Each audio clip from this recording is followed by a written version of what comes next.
Bismillahi walibni waruhil kudus al ilahul wahid, demi nama Bapa, Putra dan Roh Kudus ketiganya yang esa. Shalom sahabat yang dikasih oleh Tuhan, berjumpa kembali dengan saya di channel ini. Terima kasih buat teman-teman yang selalu setia mendukung perkembangan channel ini dengan cara subscribe, like, komen, dan share. Tuhan memberkati kita. Yohanes 3 ayat 16 dengan jelas dikatakan, karena begitu besar kasih Allah akan dunia ini sehingga ia telah mengaruniakan anaknya yang tunggal, supaya setiap orang yang percaya kepadanya tidak binasa melainkan beroleh hidup yang kekal. Anaknya yang tunggal berarti Bapa bukan punya istri, apalagi punya bidan, seperti tuduhan Habib yang digemari oleh polemikus muslim. Oke, saudara, karena begitu besar kasih Allah, kasihnya untuk dunia, untuk seisi dunia, untuk semua agama. Nah, kali ini ada seorang Muslim yang memutuskan untuk percaya kepada Tuhan, dan dia menjelaskan sedetail mungkin bagaimana kehidupannya. Ini pekerjaan Tuhan, maka kita harus syukuri dan doakan supaya ada banyak orang yang dicerdaskan.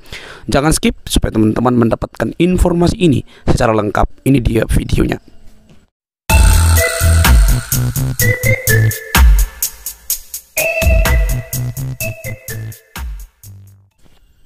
Cuma ada yang merespon, ada yang enggak. Cuma ada yang merespon, ada yang enggak. Ya, lewat perjalanan hidupnya dia enggak merespon. Ya, sebetulnya panggilan itu kalau orang sudah mendengarkan firman Tuhan itu jangan dibilang enggak deh, jangan. Mereka jauh di dalam hatinya tuh mikir. Ya kan, kayak Devano ini pasti mikir kan? Iya, betul. Cuma ada yang meresponinya dengan cepat, ada yang rendah hati mau mencari kebenaran itu.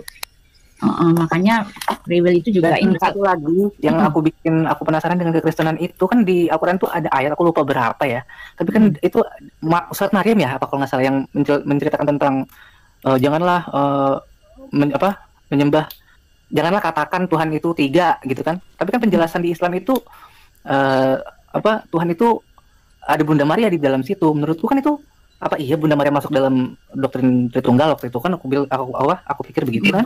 Setelah aku pelajari kan ternyata itu salah. Itu memang Islam itu salah kutip gitu loh. Iya, nah itu yang harus kamu ketahui ya. Banyak ya. Jadi landasannya mengakunya kan ngambil dari Alkitab. Padahal kalau ditelusuri bukan dari Alkitab aja, banyak. Bahkan dari Alkitab tidak sama persis. Jadi bagaimana itu mencelogani bahwa dia menyempurnakan apa yang disempurnakan ketika mengambil apa yang dari aslinya aja ya dipertanyakan. Iya, kan? Kalau dia ngambil dari Alkitab kok bisa salah kutip ya di Al-Quran itu. Makanya aku waktu itu daripada ini nggak ada yang bisa jawab pertanyaanku, ya aku tanya sama orang Kristennya langsung lah. Makanya waktu itu tanya sama ibunya temanku yang seorang evangelis itu, ternyata begini loh, Trinitas Tritunggal itu seperti ini loh, begini. Oh kok beda ya, aku pikir gitu. Beda pemahamannya dengan yang diajarkan di sana gitu kan. Iya, yang anehnya yang salah paham terus. Yang anehnya di sana mengajarkan kesalahpahamannya tentang kita. Nah itu kan, iya kan? Karena salah paham berpikir seperti itu, padahal yang dipaksa-paksakan ke kita enggak begitu. Tapi masalahnya ini labelnya dari Tuhan. Nah ini yang krusialnya itu kan. Cuma Tuhan yang maha tahu tuh. Cuma Tuhan yang nggak pernah bikin salah gitu kan.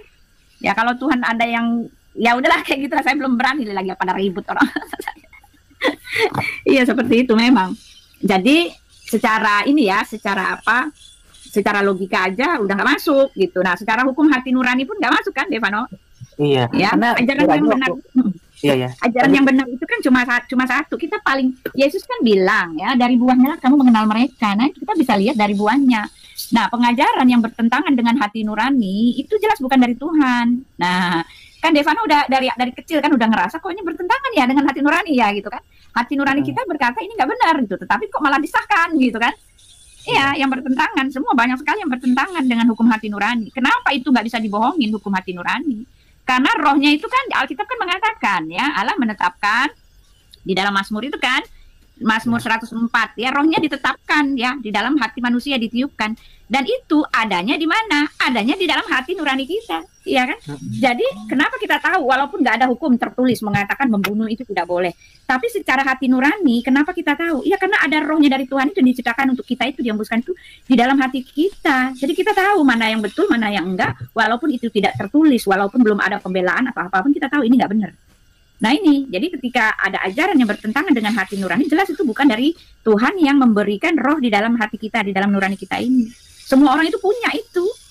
Entahkah dia bertuhan atau enggak ya, orang-orang ateis itu jauh di dalam hatinya, mereka tahu Tuhan itu ada. Ya saya tahu dari mana? Saya tahu waktu saya baca-baca tentang mereka itu kan. Ternyata ateis itu juga punya Tuhan. Jangan salah, mereka juga punya Tuhan. Tuhannya siapa? Diri mereka itu sendiri. Mereka mengandalkan akal, pikiran, daya itu ya. Diri mereka sendiri itu yang disebut Tuhan. Ya, jadi merasa bahwa segala pikiran mereka itu kan ada ininya. Ya tetap orang tahu bahwa ada Tuhan. Ya, bahkan ateis juga tahu ada Tuhan. Cuma mereka mengalihkan kepada diri mereka sendiri. Gitu loh. Kalau ada ajaran yang menentang, kenapa signifikan Bu tentang Kristenan itu ajaran kasihnya itu? Ya, itu ajaran dari Tuhan. Tidak ada ya. Itu. Betul. Mantap. Saya bukannya fitnah atau gimana ya, tapi memang tidak ada di Islam itu. Yang ada itu menghakimi orang. Loh, tapi gimana bro dengan apa jargon mereka Islam itu agama damai? Silakan bro. Klaim bro, tapi kan kenyataannya saya udah pernah di sana dan saya melihat dengan kepala mata saya sendiri. Nggak usah teman-teman lah ya, keluarga aja lah. Itu mereka sangat jaji sama orang-orang yang berbeda paham dengan mereka. Nggak usah di luar Islam, sesama Islam pun tapi beda mazhab, mereka bisa bilang sesat kamu. Itu loh yang bikin saya ngerasa ini nggak benar ini. Kalau misalkan satu sumber tapi banyak cabang seperti itu, ya ribet. Sama saudaranya menyesatkan satu sama lain ya ribet, aku pikir. Itu bukan dari Tuhan, nggak perlu beriman kalau untuk mendapatkan hasil hati yang seperti itu. Orang nggak bertuhan juga bisa begitu, bahkan ada orang nggak bertuhan. Beda dengan Kristen, misalkan beda denominasi gitu ya. Tapi kan doktrinnya tetap sama toh tentang Tritunggal. Kan kalau mereka beda mazhab, beda pemahaman lagi tentang Tuhannya mereka. Kayak mana? Bingung juga aku juga makanya. Iya. Terus sekarang kamu gimana? Makanya aku ini setelah ada TikTok, aku kan baru bikin TikTok juga ya Bu ya. Baru istilahnya ini, makanya setelah aku bikin ini, aku makin pengen belajar lagi tentang kekristenan dan Islamologi yang pernah saya anut. Jadi kalau misalkan saya ditanya lagi, saya bisa jawab. Sebenarnya tujuan saya tuh itu. Iya. Karena saya tuh banyak juga sampai detik ini ditanya, kenapa murtad? Satu, sebenarnya itu nggak perlu saya jawab. Tapi kan itu privasi ya. Tapi kan saya harus bisa mempertanggungjawabkan apa yang sudah saya pilih juga toh, gitu. Ya. Iya, jadi ini loh, kayak mama saya almarhum kan. Mama saya kan juga gitu. Waktu dia mau melahirkan adik saya itu kan, adik saya yang bungsu, ya kan, dia pendarahan mana waktu itu kan kita di tengah hutan, ya kan, rumah sakit jauh sekali, rumah sakit kecil kayak puskesmas juga gitu. Itu kalau nggak ada kendaraan ya nggak akan bisa nyampe situ. Dia mau melahirkan, udah blooding gitu kan, mana tengah malam, ya kan. Lalu rumah sakit jauh, nggak ada bidan, nggak ada apa gitu. Yang ada cuma nenek saya Muslim, ya kan. Cuma kan mama saya udah diajarin sama papa saya, kan papa saya duluan itu yang terima Yesus gitu kan. Udah dikasih tahu, ya kamu berdoalah kepada itu yang namanya Isa, ya memang pemahaman mereka dulu Isa itu Yesus gitu kan. Ya udah, waktu dia mau blooding itu dia cuma bilang gini, dia udah rasa mau meninggal karena katanya itu darahnya itu udah diciduk-ciduk pakai gayung. Wah, banyak sekali darahnya ternyembur-nyembur. Itu udah dikit lagi mati, itu udah katanya udah seperti kesemutan, badannya semua kesemutan. Dia coba angkat hati aja dalam hati, kata mama saya. Isa, kalau engkau itu Tuhan, sembuhkan saya. Katanya gitu. Ya, almarhum mama saya cerita kesaksiannya, sembuhkan saya belum mau mati, anak saya, kasihan anak saya, katanya gitu, sembuhkan saya. Cuma ngomong kayak gitu dalam hati. Lalu tiba-tiba nenek saya pergi ke dapur, dia ambil itu jeruk nipis, dia potong dua, lalu dia panasin di abu. Dulu kan kita masak pakai tungku-tungku kayu bakar gitu kan. Dipanasin di abu, dipanasin sebentar, lalu dia balik lagi ke mama saya, itu dibungkus pakai kain, ditaruh itu di ulu hati mama saya. Terus mama saya bilang apa? Pelan tapi pasti, anget-angetnya itu naik lagi. Gila, darahnya itu, nenek saya juga masih banyak sekali, darahnya udah banyak sekali, udah mati lah istilahnya ya, udah blooding parah gitu. Tiba-tiba dia naik gitu, sembuh loh mama saya. Nah dari situ kayak Devano juga. Nah setelah dia sembuh, dia mikir, adik saya juga lahir kan, dia mikir, loh saya kan doanya kepada Isa gitu. Iya, Isa ini siapa kalau gitu, dia dengar doa juga ternyata ya gitu. Ya itu ininya mama saya masih belum ini ya. Lalu yang kedua kan, nah di kampung itu kan, di kampung itu banyak sekali kuasa-kuasa gelap, itu tahu sendiri itu Natuna ya, Pulau 7, Tarempa itu semua sampai sekarang juga orang tahu. Zaman saya kecil itu wah, kuasa gelap itu banyak banget gitu kan. Nah di sebelah itu kan ada dukun ya. Adik saya mau diambil itu sore-sore, tiba-tiba ada bapak-bapak katanya gede banget ya, badannya tinggi, mau ambil adik saya itu yang bungsu itu. Tapi papa saya kan berlayar, dia pesen gitu kan, ya kalau ada roh-roh yang itu bilang aja Bapak Putra Roh Kudus, mama saya diajarin gitu. Papa saya kan berlayar, dulu kan belum ada telepon-teleponan gitu kan. Bapak Putra Roh Kudus. Jadi diingat mama saya pas ada yang begitu, yang ngeri-ngeri itu kayak hantu-hantu gitu kan. Mama saya langsung teriak, Bapak Putra Roh Kudus, Bapak Putra Roh Kudus, Bapak Putra Roh Kudus. Lari itu hantunya hilang. Nah, makin kuat lah kalau gitu Isa, ya Bapa Putra Roh Kudus ini orang Kristen, Tuhannya orang Kristen ini hidup dong, gitu kan? Mikir mama saya, loh ada kuasanya. Ini bukan apa yang ngalamin ya, Bu. Ini bukan apa yang ngalamin, Iya, tapi iya. temanku ya. Jadi dia katanya melihat setan kayak gitu ya. Terus dia baca ayat kursi, katanya. Ya. Dia baca ayat kursi kayak gitu. Lucunya, itu setan ngikutin bacaan ayat kursinya itu, bukannya pergi. Malah diledekin ya. Iya, malah diledekin itu. Dia bisa bahasa Arab. Kita Ya, lihat berarti aja kan memang ya. itu mantra aja. Teman-teman kita lihat aja lah ya. Ini beriniran berseliweran di depan mata kita. Itu tiap malam itu kan kalau kita ngikutin TikTok kan ada live yang itu kan, live apa uji nyali itu kan, dengar gak? Live uji nyali Iya. ya kan? Suka lihat kan? Nah mereka yang mereka sebutkan nama nabinya, nama Tuhannya, ada nggak yang nggak kesurupan? Tetap kesurupan gitu. Saya kadang-kadang Anehnya, tetap kesurupan. orang Kristen nggak kena tuh Ya, kesurupan yang gitu, Bu. Kristen enggak. Iya, dalam Selamat namanya pagi. Iya, yang Kristen juga. dalam Selamat namanya pagi semua Ibu. Oh pagi Pak Madia, sebentar ya Pak Madia, kami lagi mau itu bagi sharing iman kami ya. Iya kalau Apa mau tes saya baca Quran lagi sama yang tadi di bawah? Disuruh tes baca Quran aku, Bu, sama yang di bawah itu. Kenapa? Bisa aku baca, kenapa? Tapi aku nggak mau baca mantra-mantra kayak gitu lagi. iya itu malam-malam coba lihat deh ya mereka panggil-panggil bahkan nama nabinya disebut-sebut itu saya bilang ya. Tapi kalau mereka udah Iya, harus menjatuhkan pakai nama Muhammad loh, Bu. iya nggak ada kekuatannya, nggak ada. Makanya aku keluarlah itu, Bu, dari situ. Coba teriak Tuhan Yesus gitu kan kalau ada roh mau nyerupin mau masuk kita, Tuhan Yesus tolong loh, nggak jadi, lari itu setan terbalik-balik. Dan Itu aku udah fakta. nonton banyak itu orang Kristen tuh jarang bisa kesurupan begitu. Iya ya nggak Nggak akan sampai yang sebelah itu malah baca ayat kursi, setan ikut baca. Kayak mana? Ya, itu tanya Pak Madia tuh, kenapa bisa begitu Pak Madia? Apa Coba jawab, Pak. ada orang membaca ayat kursi, setannya juga kadang-kadang iblisnya itu ikut membaca juga. Itu tergantung kekuatan orang yang membaca di situ. Kalau yang membacanya itu kurang bagus atau kurang imannya kurang kuat dalam penekanan, jadi dia seperti diikutin. Tetapi kalau yang kuat biasanya langsung lari itu. Iblisnya langsung ngeceng lari terbakar dia. Tergantung orangnya masing-masing. Tergantung subjeknya, kemampuan orang yang membacanya itu. Kok orangnya sih kekuatan orang itu kekuatan Makanya gini Ibu tuh, gini, makanya jangan heran kalau ada para orang-orang yang pengobatan itu ada yang dia ada Baca mantra gitu ya. Iya, sangat identik dengan mantra sama dia. Begitu. Itu orang Islam baca Al-Quran itu karena berlindung dari ayat Al-Quran itu, apa berlindung dari setan lewat ayat Al-Quran itu toh. Bukan karena kekuatannya mereka. Kalau dari kekuatannya mereka nggak usah baca aja, tinggal bilang hus sama aja. Mending gitu daripada Betul. Logikanya dia memang cacat, Bro. Jadi Nggak berubah orangnya. Ini contohnya ya, misalkan ada orang yang kesurupan makhluk kerasukan jin ya. Nah, begitu dia obatin, ada yang begitu dia membaca basmalah, baca bismillah saja, setannya sudah keluar. Ustadznya membaca itu. Nah, tapi ada juga ustadz yang membaca kok lambat banget keluarnya. Itu tergantung kemampuan dari ustadz yang mengobati itu. ya karena apa? Karena di Islam itu jin juga ada yang agamanya Islam, Pak. Jadi kalau misalkan dibacain ayat Quran, kalau jinnya Islam di dalam orang itu, ya nggak akan keluar. Kayak mana?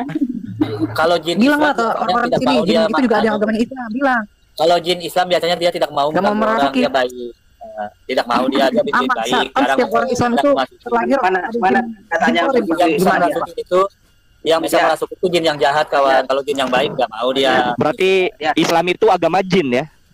Mbak Dia, ada datanya Iya, jelas. tertulis nggak bawa jin muslim tidak akan merasuki. Jadi kalau ada jin yang data baik tertentu dia nggak? nggak mau. Ya, Islam itu agama jin berarti. Agama para jin. Bukan Coba Berarti baca Allah surat menurunkan Al-Qur'an. Islam untuk para jin. 13, Mbak Dia. jin Iya. itu pada saat itu melihat Nabi Berarti Muhammad. Islam itu agama setan dong, agama jin, ya kan? Jin dalam Islam pun berbeda Kan ayatnya dengan ada, Pak. Tidaklah aku ciptakan jin dan manusia kecuali untuk beribadah kepadaku, kata si Allah. Berarti memang Islam itu juga untuk jin. Iya betul. Iya, jin itu Islam itu agama jin, memang betul. Jin Karena aku itu bukan ada jin, yang aku masuk nggak mau Islam. di Islam. Jinnya masuk Pak. Islam, Itu, kawan. Pak. Jin yang baik akan masuk Islam karena dia tahu Nggak kebenaran. ada jin itu baik, nggak ada, Pak. Aduh, bingung ya. Semua Aduh. nggak ada. Jin yang baik. Jin yang jahat itu jin kafir, dia ganggu orang, suka ganggu orang. Ya, jin kafir. Namanya Iblis setan Kalau punya kawan-kawan agama. kan pernah nonton film jin. Ya silakan Bronson. Kawan-kawan pernah nonton film Jin dan Jun? Nah, itu ada jin yang baik, jin dari Botol itu fiksi, botol sesuai dengan agamamu yang fiksi, botol. Film dijadiin referensi agama. Film dijadiin referensi untuk menjelaskan agama. Kan botol. Otakmu nggak ada, sama dia turun aja kau. Otakmu nggak ada. Botol sekali menjelaskan agama lewat film. Botolnya minta ampun itu. Saya mau nanya nih, boleh ya? Silakan. Ya, silakan Pak. Boleh. Iya, Kalau silakan, boleh Bang. tahu Devano punya ibu berapa, Ibu Tiri? Ibu tiri satu, Boleh. jadi itu punya ibu kandung satu, ibu tiri satu. Jadi ibu saya tuh dua. Gitu. Bukan ibu tiri itu bro, ibu istri yang Itu, sah itu. saudara. Dalam Islam ya. Benar nggak sih? Nggak ngerti lah aku pokoknya intinya. Intinya itu Jadi makwalon. saudara ada berapa semua? Kenapa? Kenapa Pak mau ini? Saudara ada berapa? Mau jadi saudara Hah? saya juga apa gimana? Dari kedua ibu, dari kamu yang satu ibu berapa? Saya dua, saya punya adik satu. Kalau dari yang sana, ya saya nggak urus lah, gitu. Kalau ibu mau kamu itu anak yang pertama apa yang kedua? yang pertama, saya anak pertama dari istri pertama. Kamu masuk Kristen udah berapa lama? Udah lama lah bro, udah lama lah. Tadi udah dijawab. Oh maaf nih, saya baru masuk. Udah lebih dari 5 berapa tahun? Udah lebih dari 5 5 tahun. Ya, 5 tahun lebih lah. Sekarang umur berapa sekarang Devanonya? Nanyanya seperti mau Iya. Kenapa mau ini mau PDKT? Nanyanya Pak? kayak punya niat Jangan jahat terlalu nih. apa ya, jangan terlalu Iya. privasi lah. Tanya Iya, umur berapa, punya niat jahat. Dan kalau boleh, nanti berat badan kalau juga boleh kamu tanya. Yang penting aja lah. Berat badan berapa, umur berapa, Iya. nggak penting. Tanyainnya ini aja lah Pak. Yang Iya, kalau dia bilang kan 5 tahun, udah 5 tahun. si Manusung ini Islam atau Muslim? Sebentar, sebentar. Si Manusung ini Islam atau Muslim? Bronson, kamu Islam atau Muslim? Saya Kristen. Ya sudah Dia lah. menolak Trinity. Saya Tanya Nasrani. Saya pernah lihat dia Pak. saja. Ah. Tanya yang berguna untuk kamu saja. Jangan yang sepele-sepele gitu. Ya. Iya makanya saya nanya. Dia bilang kan udah 5 tahun. Saya mau tahu umurnya berapa, berarti selama Ya sudah nggak usah di tanya Islam umurnya itu berapa. dia Nanti bilang- habis umurnya berapa, kamu tanya juga berat badannya berapa. Oke. Janganlah Itu yang dulunya memang selalu kamu sepele-sepele gitu loh. belajar Islam tapi Ya iyalah saya sekolah Islam, keluarga Islam, semua Islam. Saya tahu Islam. Kenapa Pak?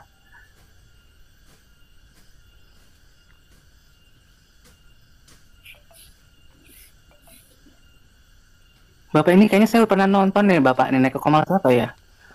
Bapak nggak percaya Yesus itu Tuhan Pak? Coba jelasin aja itu Pak. Kenapa nanya saya tentang keislaman? Saya udah keluar dari Islam. Oh, dia Kristen itu kali, Kristen kayak Saksi Yehova. Kristen yang bilang Dia Yesus nggak percaya Yesus Tuhan. Tuhan itu. Aku udah nonton dia itu. Oh iya. Namanya juga Bronson Simangunsong. Belum tentu juga dia Simangunsong gitu loh. Jadi, Tapi ya ini ya tentang Allah Tritunggal itu ya, saya ini kesaksian pribadi ya. Ini apa ya namanya ya, yang bisa dipercaya atau enggak, tetapi memang didukung oleh fakta dan kebenaran gitu. Jadi saya ngalamin sendiri, Allah yang benar itu memang Allah Tritunggal. Waktu saya sakit itu kan, sakit COVID itu saya disembuhkan, katanya 3 hari lagi saya akan sembuhkan kamu gitu kan. Lalu pas saya disembuhkan, pas hari yang ketiga, saturasi saya tiba-tiba jadi 100 ya. Jadi saya udah nggak perlu lagi pakai tabung gitu kan, pakai oksigen.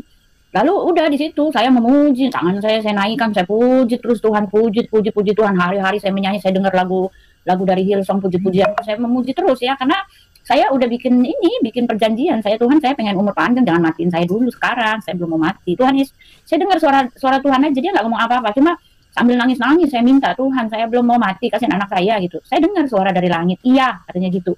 Nah 3 hari lagi saya sembuhkan kamu gitu kan, bener 3 hari lagi disembuhkan. Nah itu di dalam puji-pujian itu kayaknya roh saya terbuka Bapak Ibu ya, kalau kita menyembah, kalau kita itu betul-betul mengangkat hati, fokus kepada Tuhan, kita roh kita itu terbuka. Nah saya yang luar biasa nih, kejadian nggak pernah terjadi lagi pada saya ya, mudah-mudahan akan terjadi lagi ya.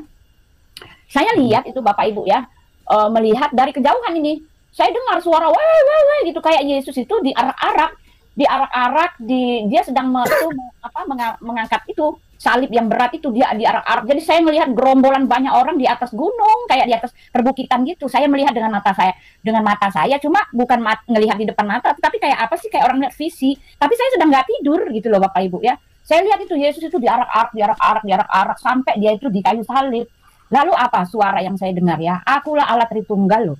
Nah itu saya, ya. Dan ini pengalaman pribadi. Jadi itu nggak bisa menggoyahkan. Akulah, saya dengar suara Bapak Ibu. Akulah Allah Tritunggal, katanya gitu teman-teman. Lalu 2 minggu setelah itu ya kan, saya keluar dari situ. Bapak Ibu tahu nggak? Ya, saya satu-satunya pemenang yang keluar sebagai pemenang. Karena teman saya yang 5 di tempat saya itu kan, jadi kita udah kayak di bangsal gitu. Saya udah hampir sebulan lebih saya di situ kan. Ya, meninggal, kiri kanan saya meninggal. Cuma lepas tabung cuma 3 menit, 5 menit itu langsung habis. Di depan mata saya mereka dicomot, dimasukin di tabung, dibawa. Saya satu-satunya yang keluar. Nah, luar biasa kan itu. Lalu dia mengaku kepada saya, akulah Allah Tritunggal. Jadi Alkitab kita ini adalah kebenaran. Saya berani mengatakan itu karena saya udah alamin sendiri, Bapak Ibu. Ya, dia itu kebenaran. Allah Tritunggal inilah Allah yang diceritakan atau Allah yang diperkenalkan oleh Musa, penulis kitab pertama, Kejadian, Keluaran, Imamat, Bilangan, Ulangan. Dengarlah hai orang Israel, Tuhan kita itu Allah kita itu Esa. Dengarlah orang Israel, Tuhan itu Allah kita, Tuhan itu ya Yod He Vav He itu Esa. Ya kan? Amin. Nah, itu luar biasa. Esanya yang diperkenalkan oleh Musa, jelas dia memperkenalkan 3 pribadi dalam satu hakikat. Ketika firman ya, Malak Yahweh katanya kan, Malak Yahweh menghampiri Musa. Ya, lalu Musa mendekati Malak Yahweh ya, yang suara yang keluar dari langit itu kan Malak Yahweh, malaikat Yahweh, YHWH. Lalu ketika Musa menghampiri ya daun yang pohon yang kena api tapi tidak terbakar itu, lalu ditulis di situ, ketika dilihat Yahweh, gitu kan. Jadi Malak Yahweh itu siapa? Yahweh. Ya kan? Lalu berserulah Musa. Lalu dikatakan dia adalah apa? Tuhan. Nah itu, ya ada Malak Yahweh, ada Tuhan, huruf kecil. Nah untuk Abraham juga begitu, selalu dihadirkan 3. Bahkan ketika Abraham ya dihampiri oleh Yahweh itu, ini yang terang-terangan pol-polan. 3 pribadi, tapi satu hakikat ini dari satu. Karena ditulis sendiri oleh Musa. Ya, Yahweh menampakkan diri kepada Abraham ya. Yahweh menampakkan diri kepada Abraham. Lalu dilihat oleh Abraham 3 laki-laki. Makanya Yesus mengatakan Abraham bersuka cita karena dia telah melihat hariku, dan dia benar-benar melihat hariku. Ya, hari mana? Ya ketika salah satu dari yang 3 itu jelas adalah Yesus. Digambarkan oleh Musa, Malak Yahweh, Yahweh dan Tuhan. Malak Yahweh, Yahweh dan Allah di situ ya. Ya, ada juga kan sebut situ Tuhan. Di dalam Kejadian 22 itu jelas sekali. Ketika dia menghampiri Abraham, ya, ketika dia menghampiri Hagar, ketika dia menghampiri Musa, ketika dia menghampiri Bileam, yang saya tahu ya, ketika dia menghampiri Gideon kalau nggak salah itu ya, ketika dia menghampiri siapa? Orang tuanya Simson. Nah, di orang tuanya Simson ini kalau kita membaca, Malak Yahweh yang disebut malaikat huruf besar itu yang teofani ya, Malak Yahweh itu dikatakan dia laki-laki datang dalam wujud seorang laki-laki. Ya, laki-laki itu adalah Malak Yahweh, dan dia jelas ya kata orang tuanya Simson itu, aku telah melihat Yahweh. Nah, itu dia. Makanya di dalam Maleakhi 3 ya, siapa itu sang firman? Dialah anak ya, malaikat perjanjian, sang utusan itu siapa? Dialah sang itu ya. Anak perjanjian itu, malaikat perjanjian. Bahkan sebetulnya kalau kita baca di dalam kitab itu ya Yesaya dalam bahasa Inggris ya, yang jelas itu lebih jelas itu. Malak Yahweh itu ya, yang datang menebus bukan karena dalam kesesakan mereka bukan seorang duta, bukan seorang utusan, melainkan kalau di dalam Alkitab kita itu kan dia sendirilah. Itu kayaknya kurang tepat. Ya, yang tepatnya bahasa aslinya itu the angel ya of his presence ya. Malak Yahweh itu yang jadi penebus. Makanya Yesus berani mengatakan Abraham telah melihat hariku. Makanya Yesus berani mengatakan sebelum dia datang sebagai utusan, dia ada di dalam diri Bapa itu sendiri. Nah, ketika Bapa Yahweh menunjukkan dirinya, dia selalu tampil dalam 3 perwujudan ini. Ya, kudus, kudus. Makanya nabi-nabi kalau menyebut itu 3 kali. Kudus, kudus, kudus itu bukan cuma asal slogan. Iya, benar. Iya, makanya itu emang luar biasa loh. Kalau kita mau itu. Saya sudah naik di Komel Oneness kan. Saya bilang prioritas itu nyata teman-teman, saya langsung dibantah. Iya. Pribadi loh. Seperti kata kesaksiannya Ibu pewarta itu, kalau saya mau bilang juga kesaksian saya pasti diketahui orang-orang sih. Ya, kan kita lagi saling mendukung aja. Iya, intinya itu kesimpulan dari semuanya itu prioritas itu nyata teman-teman. Iya. Gimana? Oneness pasti bantah sih, nggak apa-apa Oneness bantah. Iya. Coba cerita kesaksiannya, peace and love. Kenapa kamu bilang Tritunggal Saya itu dalam nyata? mimpi sih, kalau saya dalam Oh ya, mimpi. silakan ceritain. Enggak, saya paling diketahui orang kok. Enggak apa. Ya nggak apa-apa. Silakan ceritakan. Pribadi, karena menurut saya kan pribadi kan, saya lebih kepada pribadi sih mimpinya. Maksudnya intinya kesimpulannya Trinitas itu nyata, itu aja. Cerita aja nggak apa-apa. Itu sesuai dengan firman Tuhan, itu tidak melanggar apapun. Nggak apa-apa, silakan aja. Itu pewahyuan. Silakan. Iya, sama yang dikatakan Ibu Warta tadi kan. Apa? Tapi aduh, lagunya lagi. Iya, makanya ya, Bapak Ibu ya, makanya saya mau kasih tahu ya, imannya orang Kristen itu ya, kenapa teguhnya bisa seteguh karang. Nah itu ya, untuk kita mempunyai iman yang seteguh karang itu, memang pertama bisa iman itu timbul dari, kata Rasul itu ya, iman timbul dari pendengaran. Betul nggak? Pertama-tama dari pendengaran. Betul. Pendengaran akan firman Tuhan. Ya, tetapi bagaimana kita bisa mendengar kalau nggak ada yang mewartakan? Nah, yang mewartakannya itu juga harus ada, ya kan? Nah, tetapi imannya orang Kristen, ya kan? Iman orang Kristen itu kenapa bisa teguh? Ya pertama, mereka juga bisa teguh dengan pendengaran. Ya, mereka sudah dengar firman Tuhan dan ini masuk logika. Di dalam Alkitab ini masuk logika. Nah, mereka bisa punya iman di situ. Ya, tetapi imannya orang Kristen, bahkan Tuhan Yesus berani mengatakan ujilah aku. Nah, ini dia. Ya, kenapa iman orang Kristen itu teguh? Karena di dalam Ibrani itu ya, Ibrani 11, ya kan? Ya kan dikatakan ya, iman adalah dasar dari segala sesuatu yang tidak kita lihat dan bukti. Nah, ini kata bukti itu, dan bukti dari segala sesuatu yang kita harapkan. Yang kita tidak lihat, yang kita harapkan, yang kita tidak lihat itu ada buktinya, Bro. Nah, itu. Makanya iman orang Kristen itu teguh karena apa? Selain dia bisa beriman dengan mendengar, masuk logikanya, itu diperteguh juga dengan bukti-bukti. Nah, bukti-bukti itu bisa bukti-bukti dari luar, bukti-bukti yang kita alami sendiri. Nah, itu dia. Itu dia ya, orang Kristen banyak sekali mengalami bukti-bukti itu dari dirinya sendiri.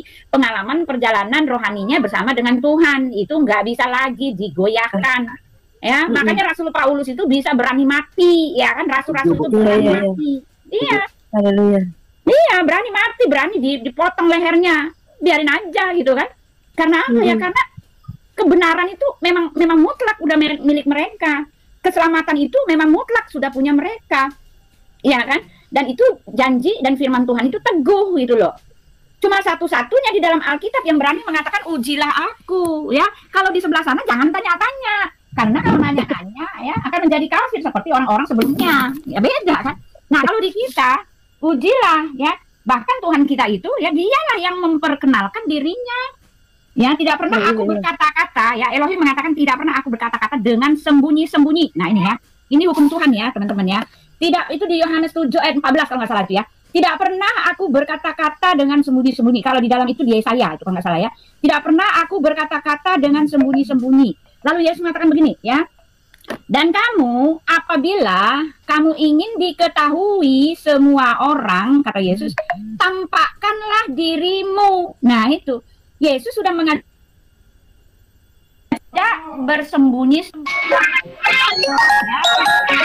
untuk tidak sembunyi-sembunyi. Dan ini adalah hukum daripada Tuhan itu sendiri. Oleh sebab itu Tuhannya orang Kristen itu, Tuhan tidak sembunyi-sembunyi. Dia menampakkan diri, walaupun dia tidak terlihat, dia menampakkan diri ya. Lalu perkataannya itu ketika dia bicara, aku maha kasih, dia menunjukkannya, ada buktinya. Bahkan pekerjaan Yesus itu profesional sekali ya. Ketika dia mau naik ke sorga, dia mengumpulkan 500 pasang mata untuk menjadi saksi, ya kan, menjadi saksi kenaikannya ke sorga itu ya. Oleh sebab itu kebenaran di dalam Alkitab itu saya bilang absolut, karena semua data-data atau semua persyaratan yang dibutuhkan untuk menyatakan bahwa pernyataan ini sah, benar, iya dan amin sudah dilengkapi oleh Yesus sendiri. Bahkan Tuhan kita itu sendiri penganut istilahnya ya, mempunyai hukum bahwa tidak boleh kamu berkata-kata dengan sembunyi-sembunyi. Jadi jangan percaya dengan orang yang sembunyi-sembunyi mengatakan dia jadi rabi. Jangan percaya, semua serba sembunyi-sembunyi. Makanya Alkitab berani mengatakan ujilah aku. Nah, ini perusahaan mobil yang terkenal ya, dia berani memberikan garansi 10 tahun ya. Kalau rusak dalam 10 tahun ya barangnya itu uang kembali. Kenapa mereka bisa kasih itu? Ya karena mereka itu ada keteguhan, ada kepercayaan, ada bukti yang jelas bahwa mereka memang berkualitas. Dan produknya itu nggak akan mungkin sampai 10 tahun itu rusak. Karena ini udah betul-betul valid kebenarannya itu ya. Kualitasnya itu sudah betul-betul valid. Nah, begitu juga dengan Tuhan kita Yesus Kristus. Dia nggak marah, dia nggak akan mengumpat, nggak akan mengazab atau menghukum, melaknat orang-orang yang bertanya-tanya, bahkan yang nggak ngerti apa-apa ini tentang dia ya. menyangkali mempunyai segala perdebatan tentang dia. Enggak. Ya, dia maunya kita datang ya mengerti, menerima segala fakta tentang dia itu. Ujilah aku, kata Tuhan. Ya, Tuhan kita itu bisa diuji. Makanya ya, kalau kita melihat di itu ya, Elia, peristiwa Elia ketika dengan para penyembah Baal itu kan, itu jelas-jelas loh, Tuhan kita itu mau diuji. Tuhan kita itu menerima tantangan. Jadi kalau ada yang masih ragu-ragu, ya kalau Yesus kau itu betul-betul Tuhan atau enggak, tinggal tanya, tinggal tantang boleh loh. Datang dia loh, Bu, Bapak, datang loh dia. Ya, Elia kan begitu kan. Sekarang kamu tunjukkan apakah Tuhanmu itu betul-betul Tuhan gitu kan. Mereka disuruh bikin mesbah itu kan, mesbah bakaran ya. Mereka taruh kayu di situ dengan meminta supaya dewa Baal mereka itu kan bakar di raja-raja itu kan, kisah raja-raja. Dewa Baal turun dari langit membakar, mereka punya kayu-kayu, mesbah kayu bakaran itu, ya kan? Ya mereka udah nangis-nangis, udah putar-putar seharian ya, udah baca-baca mantra, putar-putar itu mesbah, ya itu putar-putar ya. Lalu sampai mereka kesurupan, mereka sampai udah toreh-toreh badan mereka dengan pisau berdarah-darah meminta supaya dewanya itu datang membakar api bakaran mereka. Lalu diketawain kan sama Elia. Wah katanya gitu kan. Nah, Elia karena dia yakin seyakin-yakinnya, dia punya peneguhan seteguh-teguhnya. Bapak Ibu tahu nggak? Dia punya keteguhan seteguh-teguhnya bahwa Allah Elohim Bapak Yahweh itu adalah Bapa yang benar ya, adalah Tuhan yang hidup. Dia apa? Akhirnya kan mereka di situ udah yang penyembah Baal itu kan udah nangis-nangis, Baal datanglah kepada kami, udah kecapean ya, udah pada tegletak semua karena udah sehari-harian manggil Baalnya datang gitu kan, udah berdarah-darah gitu. Lalu dia ledekin mereka kan, di depan mereka dia bikin lagi mesbah bakaran ya kan, kayu-kayu ditaruh di atas gitu kan. Lalu apa Bapak Ibu ya, dia menguji semenguji-mengujinya, di sekeliling mesbah itu dibikin banjir sebanjir-banjirnya. Ya kan, kalau kita baca itu kan sebanjir-banjirnya, dikasih air, dibikin parit air ya supaya air itu tergenang, dengan catatan kalau memang dia bukan Tuhan ya nggak mungkin itu, karena api dari langit nggak mungkin menyambar air di situ kan, ya kan. Tetapi karena dia tahu ya, dia sadar ya, ada keteguhan iman yang betul Elohim Bapa ini adalah betul-betul Tuhan, dia berani, kagak takut ya. Itu dia lempar itu air. Aku dulu itu mungkin teman-teman pernah nggak sih rasakan kayak ketindihan api sebentar ya. Api dari langit menyambar. Nah itu, jadi dalam Alkitab ada bukti Tuhan kita itu penerima tantangan. Kenapa ya? Karena dia hidup. Makanya kalau masih bingung yang di luar sana, doa aja kayak mama saya. Apakah engkau betul Tuhan? Kalau engkau tahu Tuhan, sembuhkan saya. Gitu, pasti dia menjawab. Betul nggak, Pis? Selamat siang, selamat hari Natal. Selamat hari Natal. Ya aku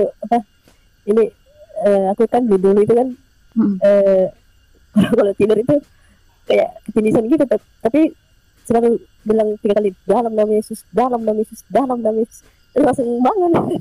Itu sering banget kayak gitu. Nah kemudian saya nonton videonya Pak Bambang Nurjana di YouTube bahas Tritunggal kan, kata Pak Bambang itu kan ada yang bilang itu kebetulan saja di dalam Alkitab sebut 3 kali. Kata Pak Bambang itu ada maknanya memang Tritunggal itu Trinitasnya tidak tersurat di dalam Alkitab, tidak ada kata TRI-TUNGGAL atau TRI-NITAS. Itu memang tersirat, Tritunggal itu tersirat memang gitu. Sebenarnya kata Tritunggal itu sudah jelas loh, Yesus katakan baptislah mereka di dalam nama Bapa dan Putra dan Roh Kudus. Itu aja udah menjelaskan Tritunggal sebenarnya. Mau cari ayat mana lagi menjelaskan membantah Tritunggal ya kan? Itu aja udah Tritunggal itu. Tapi kembali ke keyakinan masing-masing sih, kalau memang ada yang nggak percaya nggak apa-apa juga kan. Kita kan masing-masing nanti di akhir dihakimi pribadi, bukan berkelompok kan, pribadi masing-masing nanti kita di tahta pengadilan Kristus gitu. Iya, dan itu bisa juga kita urai satu-satu ya, Bapa, Roh Kudus. Ya. Shalom. Ini mana ya? Putus-putus suaranya, Pak, terangkan. Oh ya. Putus suaranya. Ya. Ini Ibu Watimena, Ibu pewarta, Pak, Ibu pewarta. Ya, saya bacain ayatnya ya. Boleh ya? Masalahnya kemarin kan saya dialog sama siapa itu dari Islam, katanya Ibu sedang dilaporkan katanya. Biarin aja Pak, Tuhan pelindung saya nggak ngincer itu kok, saya nggak punya buku yang kayak gitu Pak. Amin. Biarin aja Tuhan beserta ya, silakan saja. Kita cuma lihat aja. Kakinya nggak sengaja itu gimana tuh? Iya, mereka juga tahu nggak sengaja, lagi pula itu juga bukan Al-Quran, orang saya lagi debat. Kalau yang sengaja itu kan kayak Pak Agustan, nah, kayak gitu. Oh, jadi itu bukan Al-Quran itu. Ya, itu di framing sama mereka, Iya, di framing, framingnya saya lagi duduk di lantai kan karena saya pertama kali temukan ibu itu Ibu Uti pas. Udah Bu, jangan dibahas Bu, nanti mereka ya. itu. Ya, Ya udah nggak usah dibahas ya. Oke, jangan ada bahas lagi ya. Jangan ada bahas lagi ya, terangkan ya. Punya Tuhan yang kuat ya. Iya. Ya. Ya silakan Bu. Lanjut ya. Ya silakan lanjut. Warta. Ya, silakan lanjut Pak. Ya, saya urai ya. Yohanes 5 ayat 26. Bentar ya, saya bacain ya. Nanti kita urai satu-satu.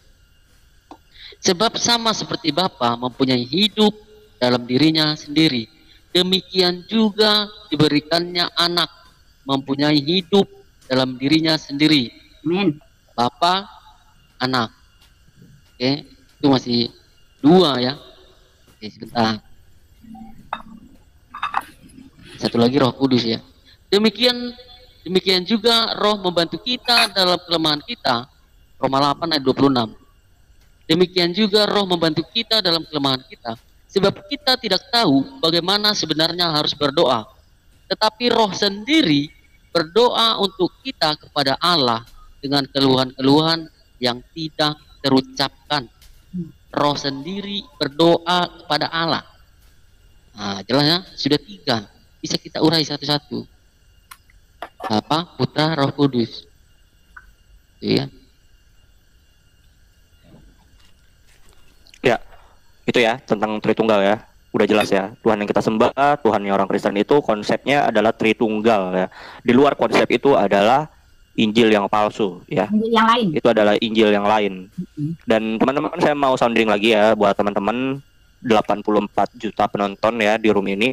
Buat teman-teman yang terpanggil untuk jadi apologet, supaya teman-teman tahu cara menjawab kesesatan yang disebarkan oleh Islam ini ya, penghujatan yang dilakukan oleh Islam itu, supaya teman-teman tahu cara menjawabnya, ikut di kelas apologet ya. Di kelas apologet ini kita akan belajar tentang kristologi dan islamologi ya. Jadi kita tahu bagaimana kita mengkomparasi ajaran pagan di dalam Islam, kesesatan di dalam ajaran agama Islam, kita bandingkan dengan kekudusan firman Tuhan di dalam Kristen ya. Kena mereka gitu ya teman-teman, untuk mempertahankan iman kita. Tujuannya untuk mencegah keluar dari Kristen dan mempertahankan yang sudah percaya pada Yesus. Karena jujur saja saya pribadi ya, itu pernah berada pada posisi jadi orang yang ragu-ragu. Waktu itu saya masih semester 6 waktu itu, bukan semester 7 waktu itu. Hanya gara-gara ditanya Yesus bukan Tuhan kok disalibkan sih? Saya sampai bertanya-tanya. Saya sampai waktu itu tempat kerja saya masih lagi nyusun skripsi. Kebetulan tempat kerja saya sampingnya itu paroki, gereja katedral langsung. Saya langsung ke situ, langsung nanya ke suster, langsung nanya ke Romo, dijelaskan.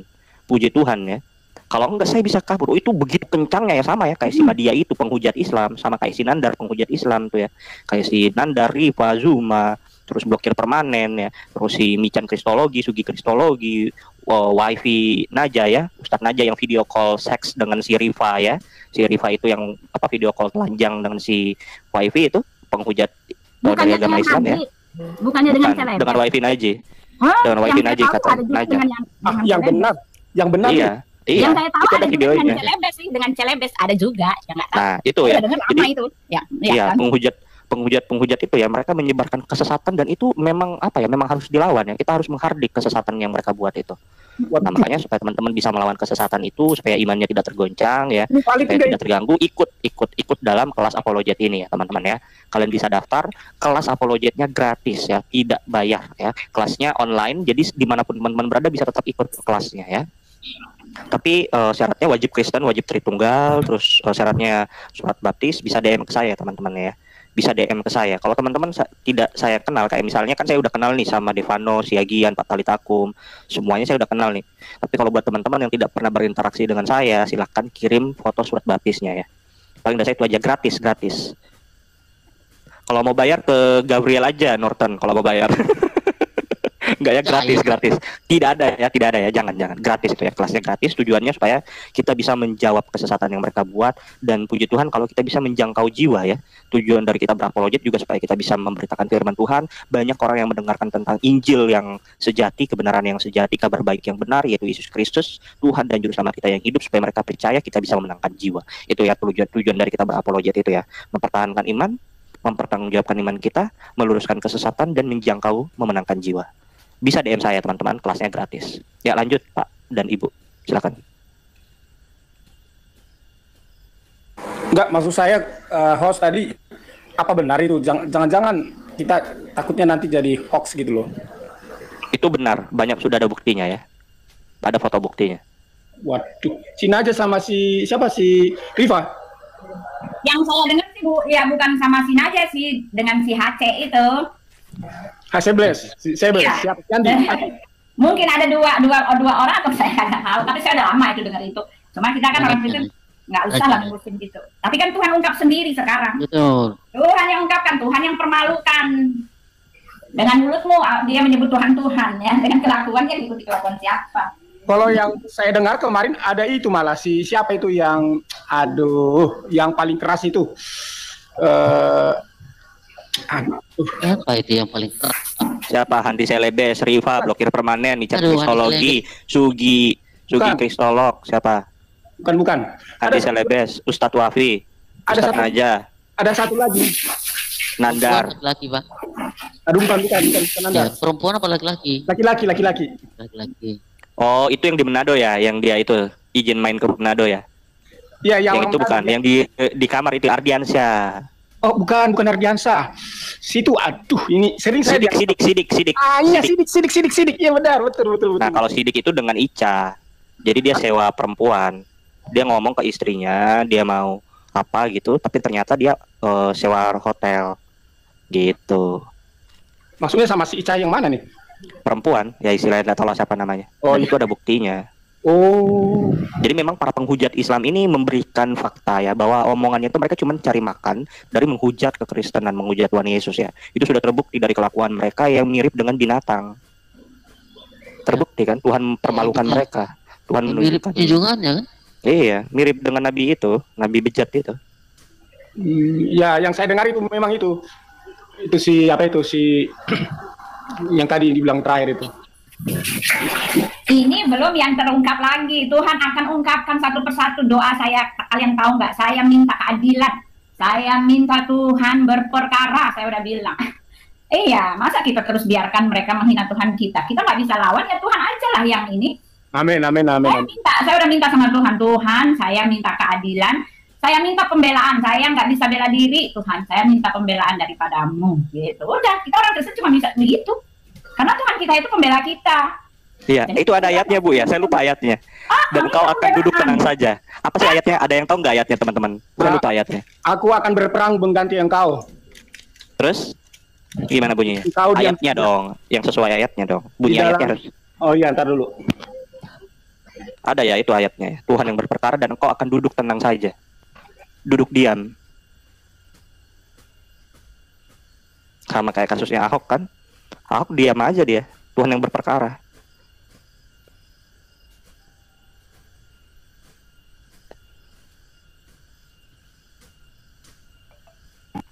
Keluaran 14 ayat 14. Keluaran 14 ayat 14.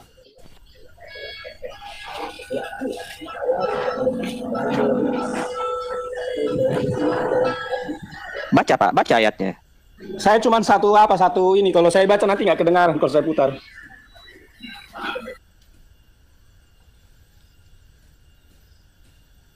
Tuhan akan berperang. Tuhan akan berperang akan kamu dan kamu akan diam saja.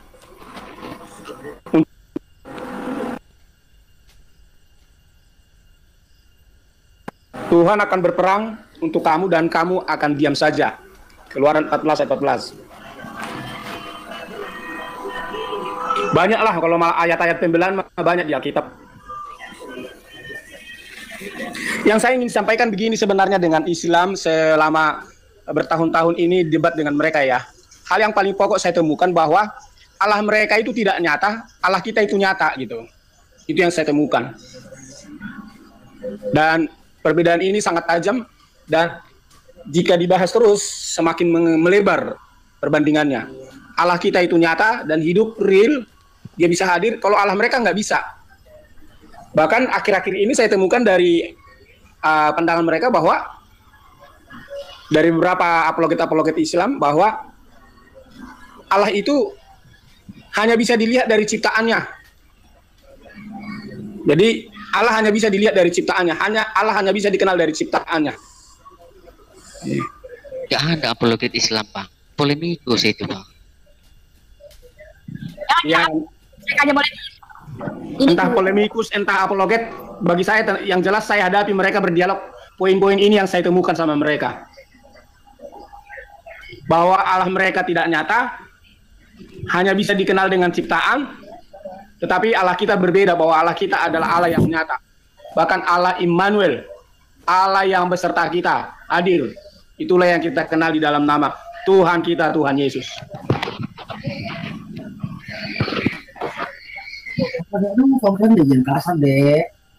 Lanjut. Jadi nggak saya ternyata Pak siapa lagi tuh Romo yang ketua Gereja Ortodoks Indonesia dulu, ternyata dia Muslim ya. Ada kesaksiannya di YouTube. Mbak siapa? Mbak Pisline. Iya. Saya punya kesaksian juga mengenai ketindisan itu, Mbak Pisline. Ya kalau kita sering ketindisan itu memang dulu ya dulu ya itu memang ada yang ganggu itu. Ada kuasa gelap itu kuasa gelap, Mbak. Memang jarang dulu itu jarang doa kalau mau tidur. Iya. Intinya cuma satu. Kita langsung berdoa dari dalam tidur pun dalam nama Yesus 3 kali langsung lepas gitu. Diintip sama dia itu. Jadi berdoa jangan lupa. Saya dulu gitu. Kadang kan kita suka lupa, kita capek gitu kan, tidur aja gitu kan. Tahu-tahu bangun nggak bisa bergerak. Iya. Nggak bisa bergerak, lidah pun nggak bisa. Udah sebut. Itu jahat banget itu. Itu setan itu. Bang Gabriel. Iya. Kemarin itu rongkar kenapa ya, Badan? Iya, nomor saya keblokir. Padahal kesaksian bagus sekali. Itu siapa kemarin ya, yang satunya? Oh, lagi di TikTok yang subuh-subuh atau sore-sore. Kemarin. Sore-sore tiduran, terus saya lupa cas. Yang dari Konghucu kok nggak salah satunya. Iya. Banyak yang DM saya juga itu Bang Korum. Iya, dari Konghucu kan? Iya, padahal ada kesaksian yang bagus kemarin 2 orang. Yang terakhir lagi kesaksian di tengah-tengah jalan putus. Ya udahlah, nggak apa-apa, ntar juga naik lagi. Please, aku mau cerita nih soal yang ketindihan tuh. Kalau aku pegangannya cuma satu tuh.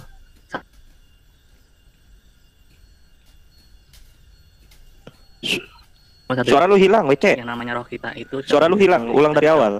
WC, suara lu hilang. Cek. Nah, tadi awal-awal itu hilang. Ini udah ada nggak? Nah, udah ada. Nah, kalau soal ketindihan, pegangan gue cuma 1 ayat. 1 Yohanes 4 ayat 4. Roh yang berada di dalam diri kita itu lebih besar daripada roh yang ada di dunia ini. Jadi kalau ada kamu ketindihan tuh, tendang balik lagi aja. Beres. Kalau gue gitu. Gue gak pernah nyebut tuh beneran.